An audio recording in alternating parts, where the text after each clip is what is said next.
370 के खात्मे के बाद दुश्मनों ने कश्मीर में बहुत सारे झूठ फैलाए, जैसे कश्मीर में जो रोजगार के अवसर हैं वो छिन जाएंगे, बाहर के लोगों को दे दिए जाएंगे।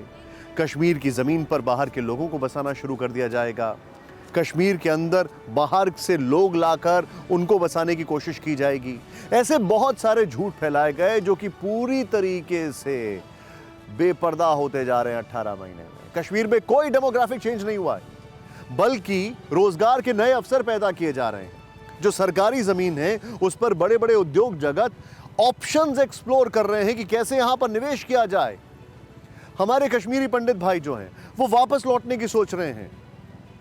कुल मिलाकर अगर देखा जाए तो टेली सीरीज के इस एपिसोड में आप देखिए अमन, नो ग्रेस नीडेड।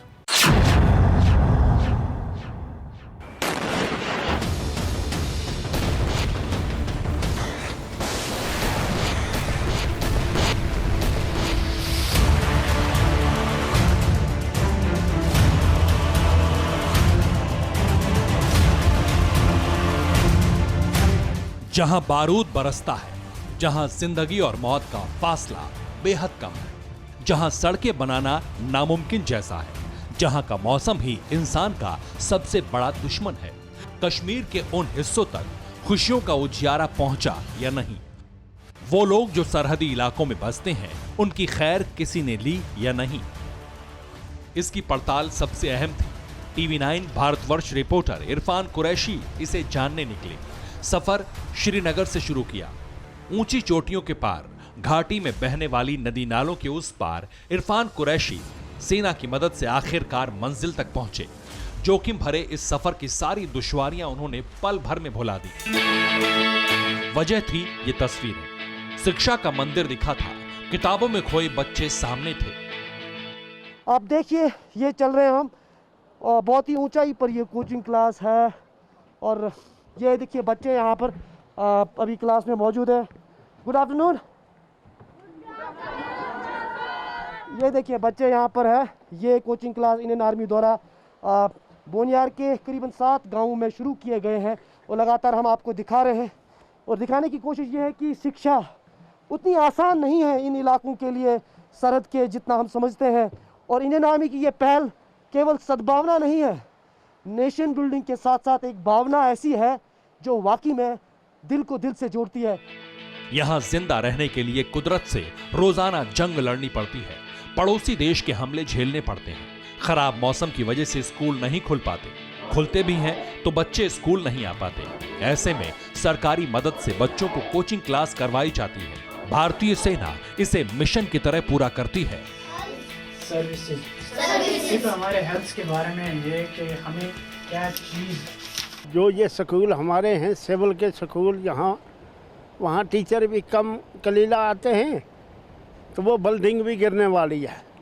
ये खुदा की मेहरबानी हमारे कर्नल साहब की है। हमारी कोई भी पलटन होगी वो हमारा साथ देती है।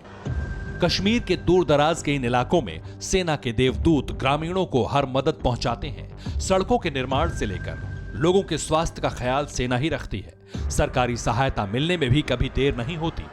इन स्टडी सेंटर में पढ़ने वाले, पढ़ाने वाले सबके सपने हैं। नन्हे मासूमों की बातें सुनिए।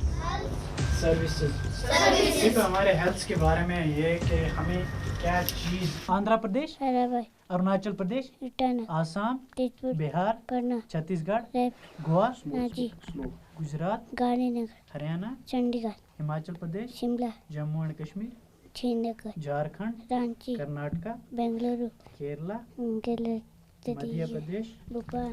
पंखा चलता है, नीचे बेबी सोती है, सोते सोते भूख लगी, आओ खा मगफली में दाना नहीं, तुम मेरा मामा नहीं, मामा गया दिल्ली, वहाँ से लाया बिल्ली। Little star, how I wonder what you are, अब above the world so high like a diamond in the sky। दुर्गम इलाके हों या कश्मीर का कोई भी हिस्सा, सभी स्कूल कॉलेज खुल चुके हैं। कश्मीरी युवाओं ने किताबों से आशनाई कर ली है। कश्मीर में शिक्षा के मंदिरों के साथ ही आस्था के मंदिरों के कपाट खुलने लगे हैं। 31 बरस बाद जिस मंदिर में पूजा पाठ शुरू हुई वहां चली। श्रीनगर के हबकदल के शीतलनाथ मंदिर में श्रद्धालुओं का आना जाना शुरू हो चुका है।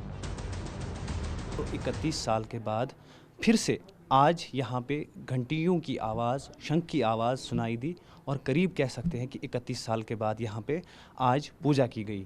हालांकि अभी अगर हम कहें जो मंदिर है उसको रिनोवेट करना अभी बाकी है, लेकिन कह सकते हैं कि जो 31 सालों बाद हुआ है, यानी जो परिवर्तन कश्मीर में देखा जा रहा है, और जैसा कि केंद्र ने भी साफ कर दिया है कि करीब 50,000 मंदिरों को फिर से रिनोवेट किया जाएगा, और उसके चलते कह सकते हैं यहाँ पे ऐसे श्रद्धालुओं में जो कि बाबा भैरव कह सकते हैं, क्योंकि जो शीतलनाथ भैरव है ये मंदिर है, और कह सकते हैं कि उनके श्रद्धालुओं में फिर से एक उम्मीद जागी है। ये ऐतिहासिक मंदिर है। इस मंदिर से जुड़े कई किस्से हैं। मंदिर के करीब बने मंच से कई हस्तियों ने भाषण दिया। महात्मा गांधी ने शीतलनाथ मंदिर में जो कहा था उसे स्थानीय लोग आज भी याद करते हैं। 2011 में जब हम आए तो हमें पूरा एक तो मोहल्ले ने साथ दिया, और उस टाइम पे हमारी जितनी एडमिनिस्ट्रेशन थी, उस टाइम पे जो डीसी साहब थे, उस टाइम पे ड्यूकॉम साहब थे, पुलिस चौकी में जितने मतलब हमारे एसएचओ साहब थे, और एक मैं नाम लेना चाहता हूँ, वो एसडीओपी कोठीबाग थे। ही वॉज अ मुस्लिम, लखनऊ से आए थे, आईपीएस ऑफिसर थे। उसके उन्होंने जितना हमारी मदद की, मैं उस शुक्रगुजार करता हूँ, उनको सलाम करता हूँ। जिस भाईचारे का जिक्र बापू करते थे उसे कायम करने में कुछ हद तक कामयाबी मिली है। अमन पसंद कश्मीरियों की यही मुराद है। कुछ मुट्ठी भर गद्दार हैं जिन्हें कश्मीर का सौहार्द सदमा पहुंचाता है। इलाज उनका भी हो रहा है।